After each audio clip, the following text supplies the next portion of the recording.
Welcome to the Bourbon Van. I'm Phil. I'm Julie. It's Whiskey in the Van Wednesday. It's Buffalo Trace Month, and we can't have Buffalo Trace Month without talking about their namesake bourbon. Buffalo Trace? Nailed it.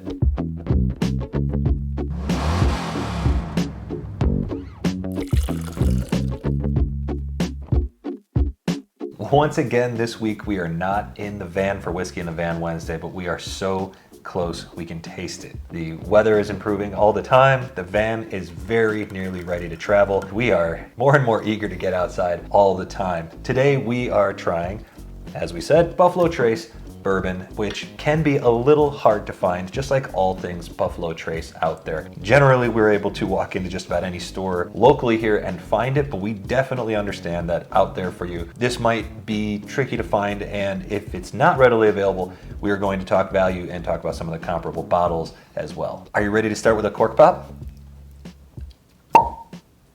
Oh, that's a good one. It's not too bad for that tiny little bottle. That's pretty good right there. Buffalo Trace Kentucky Straight Bourbon Whiskey was introduced in August of 1999, made from their famed mash bill number 1, which is thought to contain 10% or less rye. It's their low rye mash bill. Buffalo Trace Bourbon is continually recognized as a fine bourbon that appeals to many people, solid traditional bourbon flavors. It's a bourbon that's great for new drinkers who are just starting to get familiar with bourbon. It's known for being well balanced, sweet, a little bit of spice. Even though it's easy to drink, generally even experienced bourbon drinkers appreciate this bottle. It's pretty well respected in the bourbon world. It's 90 proof and it sells for about $26 here in Oregon. There is no age statement on the bottle. We've seen everything from 6 to 8 to 10 years. Best guess is it's probably aged for about 8 years in the barrel before it gets bottled.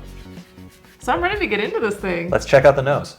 I usually don't get orange zest right off the bat with bourbons. It's not a note that I recognize very readily, but I totally smell it here. I have been giving you a lot of oranges lately. You have been giving me a lot of oranges. Yeah. Well, they're not necessarily oranges. What are those, the little ones? They're little mandarins Sure. or something? Yeah. Clementines? Sure. I don't know what they are. Well, whatever they are, they must be enhancing my orange recognition, because I'm getting it right here. I'm getting a lot of like honey, like a honey note. Yeah, the sweetness here it seems like honey. It's not as caramel or brown sugar forward as you might expect from Buffalo Trace bourbon. It's a nice nose. It is a really nice nose. It's inviting. You do get a lot of different flavors. Yeah, it's complex considering the price and the proof point. Yeah. And there's a lot going on. I like the vanilla notes in there, and maybe even a little bit of oak and just a tiny bit of cinnamon maybe. It's definitely inviting. Definitely. Should we go in? Let's do it. Let's have a sip. Cheers. Ooh, I like that. It's been a really long time since I've had the original Buffalo Trace. Yeah. Man, you get a lot of flavor on that first sip. It almost surprised me. What are you getting? Because I can't believe that the orange is showing up here too. Maybe there's something going on with me today. Maybe I'm broken. Oh, I'm getting a lot of vanilla. I got a little bit of oak. It had kind of like a nice oak pulled through, but a lot of vanilla on that first one. Yeah. Some caramel. I shouldn't be surprised. I mean, everybody loves this thing, but... This is a solid glass of whiskey. On the palate, there's a little bit of spice, but the oak, the vanilla, the honey is back, the orange. It's really good. Getting a bit of a dark fruit on that? Which one?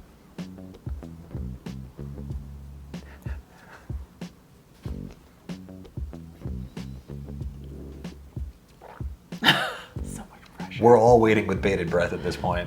I don't know, maybe like a red grape or something like that? Does that qualify as a dark fruit? I don't know if it qualifies as exactly a dark fruit, but I get what you're saying. I get a little grape on this too, and I do think that there's a dark fruit. It's like the flesh of a really sweet plum. Oh, It's not the tartness that you get in the skin or something like that. It's that sweetness that comes through, and you can almost feel like the flesh that texture that you get with it. I feel like it's almost here because it's got a nice mouthfeel. It is balanced, and the second sip, when I went back, I don't get any spice on it. It's all sweetness now. Third sip is more oak hanging around. There's a tiny tingle on the tongue here that I sometimes get on a rye. For such a low rye mash bill, I don't know if that's what it is. It's definitely putting a rye flavor on my tongue that I didn't expect. Yeah, I was just thinking like it's a bit chewy, and I say that... It's that texture. Yeah, I say that with like a little asterisk because there's some bourbons that you drink where you're like, man, I really had to work through that. And this isn't one of them, but there is just a little bit of stickiness to it or something Yeah. on the palate. It's really nice. Yeah, the honey flavor seems really appropriate, the way that it sort of sticks to your palate, sticks to your mouth, and it hangs around too. Yeah. It's not necessarily the longest finish you'll find on a whiskey, but it doesn't go away really quickly considering it's only 90 proof. Yeah. You would think that that would come and go pretty quick, but this hangs around, and I think it's due to that texture where it hangs around on your tongue, clings to the inside of your mouth a little bit. The finish hangs around longer, I suspect, simply because of that. Yeah, and I feel a little guilty because not only earlier this month, but over the last few months or whatever, we always talk about the Buffalo Trace store picks, which are still fabulous. But you always kind of forget about the namesake. I don't know why. Just kind of put it, in the back shelf kind of thing. But I'm really enjoying it today. It's really good. Yeah, I'll say that sometimes I think about it as almost like a boring whiskey because we've been drinking it for so long. Buffalo Trace Bourbon has been a mainstay on our shelf for close to 20 years. We've been drinking this for a really, really long time. Lately, with our collection expanding, we just don't think about it. We don't reach for it. And that's why there's only a small bottle here right now. We didn't even think it would be worth it to buy a full bottle because we get these store picks every now and again, and we appreciate those so much that it almost seems silly to buy a bottle of this. And now that we have a bottle of the standard Buffalo Trace Bourbon offering, I don't know why we didn't have it on the shelf already. It's great. You sometimes say this about Four Roses, about how it has some quintessential bourbon flavors. And to me, that's what this, I guess, feels like. Yeah. You have a lot of just those basic bourbon flavors. This is just really, let's say it again, lovely. Like, it's just a really pleasant drink. Every time somebody asks me about a great beginner bourbon or a really well-balanced bourbon, or if they're not familiar with bourbon, they're looking for a place to start, this whiskey always comes up. It always pops in my mind. It is remarkably well-balanced. The mouth feels terrific. The finish is relatively long-lasting. There's nothing offensive about this bourbon. Yeah, you said this at the opening that it's for beginner drinkers, this is a great gateway in, but for more experienced bourbon drinkers, you can still appreciate the quality of it. Yeah, and I think it's interesting too. We've only been recording these videos for a couple of months now. Yeah. And I wonder if our palates could have even appreciated this before, like we're appreciating it right now. This is an explosion of flavor that I don't remember ever getting out of a Buffalo Trace bottle previously.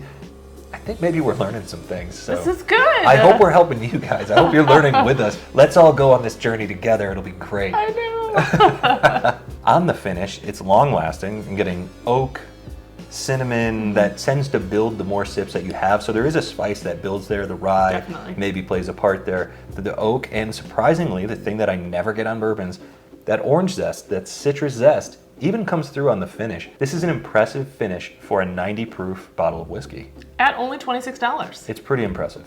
At least here. At least here. Should we talk value? I think we should. This is a solid deal at $26. And there are lots of whiskeys that sell in that price range that have proof points in this neighborhood. Yeah. I think that this is one of the better values out there. The other thing is we got this for $26. We've seen this on sale for $22. We've seen it in other states as low as $20. So we know that we're probably paying more for it here than you are in a lot of places out there. And even at that $26 price point, I still think it's a solid value. Yeah. What bottles are on the shelf that compare to this? You have to immediately start thinking about small batch bottles that are namesakes for other bourbon brands. I think 1792 small batch comes to mind. That's produced by Sazerac. That's a sister company to Buffalo Trace. That one sells for $29.95 here in Oregon. It's lovely, but I think maybe a touch rougher around the edges. It's also a couple of proof points higher. Yeah. But still, I would put it in this category. It's nearby. Again, in the neighborhood, both price-wise and proof-wise. In my opinion, the Woodford always has a weird funk. I'm not a huge Woodford fan. Elijah Craig, Heaven Hill product, their small batch, the price just went up $5 here for that entire line. And it's a couple of proof points higher, but again, in my opinion, this is a better flavor. This one doesn't have that kick on the back end. I think the Elijah Craig has a higher rye mash bill, and that might be why you get that kick on the end, at least the way that I experience it. Again, my choice there is the Buffalo Trace, and it would be interesting to do a comparison down the line, the Woodford, the Elijah Craig, the Buffalo Trace, the 1792 small batch, all those sort of namesake bourbons that are in that arena. In my mind, of those mid-shelf bourbons, because that's generally where you find them, right? Halfway up on the shelf, this is a solid value. It's one of my all-time favorites. Easy drinking, delicious, strong bourbon for beginners, and the store picks are absolutely phenomenal of this product. So yeah, in my mind, the value's great. As far as comparable bottles go, there are tons of them out there, but I don't think you can go wrong with this bottle. I concur. Obviously, we didn't talk about Old Forester. The comparable bottles there are a little more expensive. We didn't talk about Wild Turkey. Nothing really slots into that as a comparable bottle. Makers, Larceny, that sort of thing. The wheated bourbons, I don't really put them in the same class. They're mid-level wheated bourbons. They're different enough flavor-wise that I wouldn't even put them in the same category, although I'm sure many of you would. For the sake of keeping this argument contained, because we could go on all day with comparable bottles to Buffalo Trace, those are the ones that I would compare it to, and I think that this is a solid value. And if you like those flavors on those other bottles, I really think that they're all decent values. But Buffalo Trace, if you can find it, great. If you can find it on sale, really great. Yeah. I'll be honest, I was a bit surprised. I don't know why I was kind of feeling like I wouldn't like it or something, or You I looked just kinda, stunned. I know, I kind of like pushed it aside for some reason. Taken aback. I was taken aback. Not bad, Buffalo Trace. So let us know. Are you drinking Buffalo Trace? Are you picking up something else instead of Buffalo Trace? Is this your daily drinker, or are you reaching for one of those other bottles that we mentioned, or something that we failed to mention? Let us know what we're missing in the comments. As always, like, comment, subscribe, ring the bell so you never miss a notification. Check us out at The Bourbon Van on Instagram. And as always, from wherever we are, To wherever you are. cheers. Cheers. It's good. I'm also taken aback.